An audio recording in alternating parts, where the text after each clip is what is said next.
অনুরাগী ছো ধারাবাহিকের আজকের পর্বে দেখা যায় সুন্দরকে ধরার জন্য হিমাদ্রি বাবু আদিত্য এরা যে যার পজিশন নিয়ে নেয় এবং গাছের আড়ালে লুকিয়ে বন্দুক ত্যাগ করে থাকে। সুন্দর তার সাঙ্গপাঙ্গু নিয়ে ওখান থেকে পালিয়ে যাওয়ার চেষ্টা করলেও সুন্দর বেশ অসুস্থ বোধ করে, যার কারণে সুন্দর একটা জায়গায় বসে এবং ওর লোকজনকে বলতে থাকে যে শোন, ভেবেছিলাম ও সুদীপাকে বিয়ে করব না, ওকে বিয়ে করার আর কোনো ইচ্ছা নেই, ওর সাথে একবারে ফুল সাহায্য করব আর তারপর ওকে আমি বেঁচে দেব। গাছের আড়ালে দাঁড়িয়ে হিমাদ্রিবাবু এসব কথা শুনতে এবং প্রচণ্ড ক্ষেপে যায় সুন্দরের উপর। হিমাদ্রি বাবু যে রেগে যাচ্ছে, যা কিছু করতে পারে তা বুঝতে পারে আদিত্য। তাই হিমাদ্রি বাবুকে বলতে থাকে, হিমাদ্রি বাবু কুল ডাউন, আপনি তো রাখবেন না হিমাদ্রি বাবু, আমাদেরকে কিন্তু খুব সতর্কভাবে কাজ করতে হবে। সুন্দর সুদীপাকে নিয়ে এত নোংরা নোংরা কথা বলতে থাকে যে হিমাদ্রি বাবু সেটা সইতে না পেরে ওই বন্দুক হাতে নিয়েই সুন্দরের দিকে এগিয়ে যায় এবং উল্টোপাল্টা সব দিকেই গুলি করতে থাকে। সুন্দরকেও গুলি করতে থাকে। হিমাদ্রি বাবুকে থামতে বলে আদিত্য। হিমাদ্রি বাবুকে সরিয়ে দেওয়ার চেষ্টা করতে যা, ঠিক তখনই একটা গুলি হিমাদ্রি বাবুর বুকে এসে লাগে এবং ওই গুন্ডাবান্ডাগুলো পালিয়ে যা। আদিত্য হিমাদ্রি বাবুকে বাঁচানোর চেষ্টা করে, তবে বাঁচানোর চেষ্টা করলেও হিমাদ্রি বাবু লুটিয়ে পড়ে। সেখানে সুদীপা শাহ সবাই চলে আসে এবং সুদীপা নিজের বাবার এই পরিস্থিতি দেখে একেবারেই সহ্য করতে পারে না। বাবা বাবা বলে চিৎকার করে কাঁদতে থাকে সুদীপা। আদিত্য হিমাদ্রি বাবুকে কোলে তুলে একটা জায়গায় বসায় এবং হসপিটালে নিয়ে যাওয়ার জন্য অ্যাম্বুলেন্স ডাকতে থাকে। ঠিক সেই সময় আদিত্যর হাতটা টেনে ধরে হিমাদ্রিবাবু আদিত্যকে বলে, স্যার আমার মেয়েটার কি হবে? আমার মেয়েটাকে আপনি বাঁচান, আপনি আমার মেয়েটার সারা জীবনের দায়িত্ব নিন স্যার। আমি চলে গেলে আমার মেয়েটার আর কেউ রইল না, ওই সুন্দর আমার মেয়েটাকে শেষ করে ফেলবে, আপনি আমার মেয়েটাকে বাঁচান। হিমাদ্রি বাবুর বলা কথাগুলোতে বেশ অবাক হয়ে থাকে আদিত্য। সুদীপা যখন নিজের বাবাকে জড়িয়ে ধরে কাঁদতে থাকে, হিমাদ্রি বাবু তখন সুদীপাকে বলার চেষ্টা করে, মারে তোর একজন আছে, তোর আরও একজন আছে, তবে কে আছে জানতে চাই? সুদীপা বারবার বলে, বাবা তুমি কার কথা বলছো? বলো না বাবা তুমি কার কথা বলছো? হিমাদ্রি বাবু মারা যায়, যেটা দেখে সুদীপার পিসি আদিত্য সবাই অবাক হয়, সবাই ভেঙে পড়ে। অন্যদিকে দেখা যায় যে আদিত্যকে ফোন করতে থাকে সুখ, অন্যদিকে দেখা যায় পারমা আদিত্যকে ফোন করতে থাকে, কিন্তু আদিত্য কিছুতেই ফোনটা রিসিভ করে না। পারমা ফুল সজ্জার রাতে ওই আদিত্যর কথা ভাবতে আপসেট হয়ে ঘুমিয়ে পড়ে আর ওই ঘরেই সঞ্চারী উকি মেরে দেখার চেষ্টা করে পারমা আসলে কি করছে ফুলসজ্জার রাতে। তবে আদিত্যর মা সঞ্চারীকে বলে যে এভাবে কারো ঘরে উকি মারা ঠিক না, আর এই কাজ তুমি কখনো করবে না। সঞ্চারী আর বিশেষভাবে উকিচুকি মারতে পারে না। এরপরে দেখা যায় যে হিমাদ্রি বাবুকে সৎকার করা হয়, সেখানে সুদীপাও থাকে। সুদীপা খুব আপসেট হয়ে ভাবতে থাকে তার বাবার সাথে কাটানো মুহূর্তগুলোর কথা। গ্রামবাসীরা এবং সুদীপার পিসি সবাই মিলে আদিত্যকে বলে যে এই মেয়েটির আর কেউ রইল না, এই মেয়েটি কি করে এখন কলকাতা পড়তে যাবে? ওই সুন্দর তো কলকাতায় পালিয়ে গেছে, ও তো এই সুদীপাকে শেষ করে ফেলবে। এই মেয়েটির জন্য একমাত্র আপনি কিছু করতে পারেন স্যার, আপনি মেয়েটিকে বিয়ে করুন, আপনাদের বাড়িতে নিয়ে যান, ওখানে থেকে মেয়েটি অন্তত লেখাপড়াটা করতে পারবে, বাবার স্বপ্ন পূরণ করতে পারবে, নয়তো তো শিয়াল কুকুরে মেয়েটিকে ছিঁড়ে ছুঁড়ে খাবে। যখনই গঙ্গার ধারে যায় সুদীপা, তখনই সুদীপার পা পিছলে সুদীপা পড়ে যেতে যায়। তখনই আদিত্য সুদীপাকে ধরে, তবে আদিত্য কোনো কিছু বলার আগেই সুদীপ আদিত্যকে বলে, আমার বাবার কাজের শেষ দিনেও আপনি আমার বাবাকে মিশনে নিয়ে গেছেন, আমার বাবার মৃত্যুর জন্য আপনি দায়ী। আদিত্য চৌধুরী, আমি আপনাকে কোনোদিন ক্ষমা করব না, কেশনো না, আপনি আমার বাবার খুনি। এই বলেই সুদীপ ওখান থেকে চলে যা। অন্যদিকে পারমা বারবার ফোন করতেই থাকে আদিত্যকে।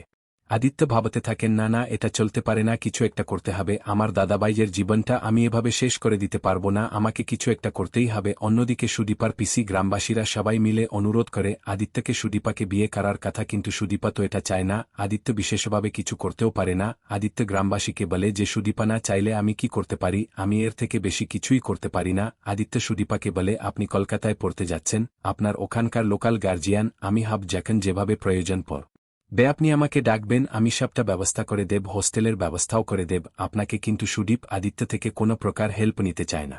বারবার ওই পারমা ফোন করতেই থাকে আদিত্যকে, আর আদিত্য খুব বিরক্ত হয় এবং ভাবতে থাকে কোনো উপায় সেই সব কিছু চুকিয়ে দিতে পারবে। এরপরেই দেখা যায় বাবা ছবি হাতে নিয়ে কাঁদতে থাকে সুদীপা, আর ঠিক তখনই পাশে এসে দাঁড়ায় আদিত্য। ছবির মধ্যে আদিত্যকে দেখতে পাই সুদীপা। ভাবতে থাকে, বাবা তুমি এতদিন আমাকে আগলে রেখেছ, আমি ভাবতাম আমি পরে যেতে গেলে তুমি তো আছো, আমাকে ঠিক ধরে নেবে, কিন্তু এখন আমার কি হবে? আর আদিত্যকে দেখে বেশ তেলেবেগুনে জ্বলে যায় সুদীপা। আদিত্য সুদীপাকে বলে, সুদীপা আমি আপনাকে বিয়ে করতে চাই, আপনি চাইলে আমাকে বিয়ে করতে পারেন, আমাদের জয়েন্ট ফ্যামিলি, আর ওখানে থেকে আপনি আপনার বাবার স্বপ্ন পূরণ করতে পারবেন। আপনি মেডিকেল পড়তে পারবেন। ওই জায়গাটা আপনার জন্য ঠিক হবে। নয়তো আপনি একা কলকাতায় যেতে পারবেন না। আমি আপনাকে বিয়ে করার জন্য প্রস্তুত। তবে আমার একটাই শর্ত, আমাদের মধ্যে কোনো স্বামী স্ত্রীর সম্পর্ক থাকবে না, কোনো স্বামী স্ত্রীর দাবিও থাকবে না। আপনি আপনার মত, আমি আমার মত। সমাজে আমি আপনাকে স্ত্রীর স্বীকৃতি দেব, কিন্তু এর বাইরে আমাদের মধ্যে কোনোদিন কোনো সম্পর্ক হবে না। সুদীপা কোনো কথার উত্তর দেন, চলে দা। সুদীপার পিসি সুদীপাকে এসে বলে, সুদীপা তুই বুঝতে পারছিস না যে তুই ভয়ঙ্কর পরিস্থিতিতে পড়তে যাচ্ছিস। ওই সুন্দর তোকে ছাড়বে না, তোকে চিড়ে কুড়ে খাবে। একমাত্র এই পুলিশের বড় বাবুই আছে তোকে বাঁচাতে পারে। আর তাছাড়া দাদা তো এটাই চেয়েছিল না যে তোকে একটা ভালো মানুষের হাতে তুলে দেবে। এর থেকে ভালো মানুষ আর কে হতে পারে? দাদার পছন্দের মানুষ। তুই এ বিয়েতে রাজি হবা। আমি তোর জন্য কিছুই করতে পারবো না। তোকে আমি একলা কলকাতায় পাঠাতেও পারবো না। তোর স্বপ্ন দাদা স্বপ্ন সব শেষ হয়ে যাবে, নয়তো তুই এ বিয়েতে রাজি হ। মনে মনে ভাবতে থাকে সুদীপ, আর পিসি মারিয়া আমি তোকে কি করে বলবো? তোর তো আরেকটা বোন আছে, কোথায় আছে না আছে আমি কিচ্ছু জানি না। যে সত্যি দাদা বলে গেল না, সেই সত্যি আমি তোকে কি করে জানাবো? আমি কিছুই তোকে জানাতে পারবো না মা। দে করেই হোক না কেন, আমাকে তোকে একটা ভালো ছেলের হাতে তুলে দিতেই হবে। দাদার কথা আমাকে রাখতে হবে। অন্যদিকে দেখা যায় যে পরমার কথা ভাবতে থাকে অব্র তার নিজের কাজের জায়গায় যা। তবে পরমার ছবি হাতে নিয়ে চোখের জল ফেলে। অপরদিকে পরমা আদিত্যর কথা ভাবে। অন্যদিকে আদিত্য ভাবতে থাকে তার দাদাভাইজের কথা। ভাবতে থাকে, দাদাভাই আমি তোর জন্য সব কিছু করতে পারি দাদাভাই। এই বিয়েটা আমাকে করতে হবে। আর এই জন্যই করতে হবে যে আমি পরমাকে বুঝিয়ে দিতে চাই, আমার জীবনে পরমা শুধুই আমার বন্ধু। দাদাভাইদের জীবন আমি শেষ করতে পারবো না। এরপরে দেখা যায় সুদীপা বাড়ি বসে বসে কাঁদতে থাকে। আদিত্য সেখানে যায়। সুদীপাকে বলে, সুদীপা কি ভাবলেন? আপনি বিয়েটা করবেন তো? তখন সুদীপা আদিত্যকে বলে, হ্যাঁ আমি রাজি। তবে একটা কথা আমি চাই, আপনার কথাগুলো আপনি সারা জীবন রাখবেন। আমাদের মধ্যে কোনো রকম কোনো চাওয়া পাওয়া, স্বামী স্ত্রীর সম্পর্ক কিচ্ছু হবে না। কিচ্ছু না। আমি আপনাকে কোনোদিন ক্ষমা করতে পারবো না। আমি শুধু আমার বাবার স্বপ্ন পূরণ করতে চাই। এরপরে দেখা যায় আদিত্য তার বাড়িতে ফোন করে এবং ভাইবোনদের বলে আজ নবীনপুর গ্রামের মন্দিরে চলে আসার কথা। ভাই বোনেরা সবাই খুশি হা, পরমাও খুব খুশি হা। তবে সঞ্চারী সবার মাঝে বলতে থাকে গ্রামে ঘুরতে যাচ্ছি, ওখান থেকেই আদিত্যর জন্য একটা মেয়ে দেখে একেবারে বউ করে নিয়ে চলে আসব। ঠিক তখনই গায়ত্রী দেবী খেপে গিয়ে বলেন, না খবরদার না, কোনো গ্রামের মেয়ে আমার বাড়ির বউ হবে না, আমাদের বাড়ির বউ হবে একটা সম্ভ্রান্ত পরিবারের মেয়ে, বনেদি বাড়ির মেয়ে, ঠিক আমার বড় বোমার মতো। আমার বড় বোমা যেরকম, আমি আদিত্যর জন্য সেরকম বোমাই নিয়ে আসব। অন্যদিকে দেখা যায় যে আদিত্য রাস্তা ধরে হাঁটতে থাকে, ভাবতে থাকে শেষে তো সত্যি লুকিয়ে গেল, সে কি জন্যই বিয়েটা করছে সেটা তো বলল না, কাজটা সে ঠিক করল না, তাকে সুদীপাকে সবটা জানাতে হবে। সে কোনোদিনই কোনো অধিকার সুদীপাকে দিতে পারবে না, আর তার পেছনে রয়েছে তার দাদাভাই এবং পরমার জীবন। তাই এই সবটাই সে সুদীপাকে কে জানাতে চায়। মন্দিরের সব বীরের ব্যবস্থা শুরু হয়ে যা। সুদীপা সেখানে থাকে। সুদীপাকে কিছু বলার জন্য আদিত্য সেখানে যা। তবে গ্রামবাসীরা সবাই মিলে আদিত্যকে বেশ কিছু উপহার দেয় এবং তাদের কথার মাঝে সুদীপাকে কিছুই বলতে পারে না আদিত্য। সুদীপা ভাবতে থাকে কি বলতে চাইছিলেন আদিত্য বাবু। সুদীপা আদিত্যকে বলে, আপনি চাইলে এই বিয়েটা এখনও ক্যান্সেল করতে পারেন, কোনো অসুবিধা নেই। আমি এই বিয়েটা শুধুমাত্র বাবার শখের জন্য, বাবার স্বপ্নের জন্য করছি, অন্য কিছুর জন্য না। তবে এই বিয়েটা আর ক্যান্সেল করতে চাই না আদিত্য। আদিত্য তার জীবনের কিছু কথা সুদীপাকে বলতে চায়, কিন্তু ওখানে বলার সুযোগ হয় না। এরপরে গায়ে হলুদ শুরু হয়ে যায় এবং সবাই মিলে কনের সাজে সুদীপাকে সাজিয়ে ফেলে। অপরদিকে ওই গ্রামেই এসে হাজির হয় আদিত্যর ভাই বোনেরা এবং পরমা। আদিত্যর জন্য যখন গ্রামবাসীরা বিয়ের বাজার করে টোপর নিয়ে যাচ্ছিল, তখনই টোপরোটা ব্যান থেকে পড়ে যেতে চায়। ঠিক তখনই পরমা নিজেই ওই টোপরটা ধরে। গ্রামবাসীরা পরমাকে বলে যে আমাদেরকে বাঁচালেন, এটা নষ্ট হয়ে গেলে তো বিয়েটা ক্যান্সেল হয়ে যেত।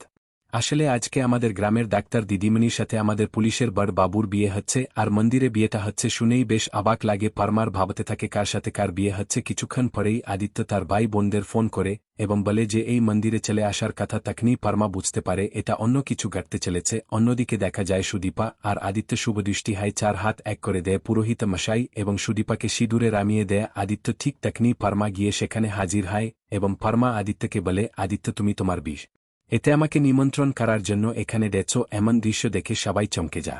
ঠিক তখনই আদিত্য বলে পরমা। সুদীপা বুঝতে পারে এটাই পরমা।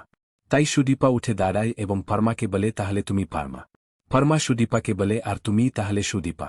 সুদীপা খুব ভালো করে বুঝতে পারে আদিত্য জীবনে পরমার কোনো একটা জায়গা রয়েছে, তাদের মধ্যে কোন সম্পর্ক রয়েছে। তো বন্ধুরা তোমরা এটাই চাও তো যে পারমা যেন নিজের ভুলটা বুঝতে পারে এবং আদিত্যের জীবনে যেন আর কোনোভাবেই ঝামেলা না করে। কমেন্ট করে জানাতে ভুলো না।